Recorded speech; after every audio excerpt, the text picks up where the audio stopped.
Fat to fit challenge வலிமை நோக்கி பயணத்தில் 4-2. காலை உணவுக்கு 4 இட்லி, ஒரு அவிச்ச முட்டை, ஒரு கப் சாம்பார். வைட்டமின் ஈக்கு சன்ஃப்ளவர் சீடு. உடம்புல உள்ள செல்லுகளையும் சேதத்திலிருந்து இது பாதுகாக்குது. மதிய உணவுக்கு அரபி சாப்பாடு. ஊட்டச்சத்து நிறைந்த கொழுப்பு, புரோட்டீன், மினரலுக்கு முந்திரி. நொறுக்கு தீனிக்கு கொஞ்சம் காராச்சேவு. இரவு உணவுக்கு ஒரு கோதுமை குப்புசு, சிக்கன், மீல் மேக்கரு, ஆரஞ்சு. ஃபைனலாக விட்டமின் கேக்கு வெள்ளரிக்காய், விட்டமின் சி கேக்கு முட்டைக்கோஸ், விட்டமின் ஏக்கு carrot.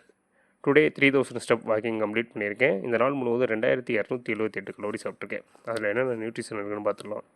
Protein 111 gram, fibre 24 gram, fat 56 gram, carbs 266 gram, iron 1.2 milligram, calcium 56 milligram, vitamin C 77 milligram, vitamin E 10 milligram. Calcium, iron, vitamin D, omega 3 fatty acid கம்மியாக இருக்குது. Next இதுக்கு நான் focus பண்ணிடலாம். கொஞ்சமாக குறைச்சி weekly minimum 5 to 6 days walking போனாலே போதும். Monthly 3-4 kilo கம்மி பண்ணிடலாம். இந்த வீடியோ உங்களுக்கு பிடிச்சா லைக்னு சப்ஸ்கிரைப் பண்ணிவிட்டு வெயிட் லாஸ் பண்ண ஆசை இருந்தால் அதை எப்படி ஸ்டார்ட் பண்ணணும்னு தெரியாத உங்கள் ஃப்ரெண்ட்ஸ் யார் இருந்தால் இந்த வீடியோ ஷேர் பண்ணுங்கள்.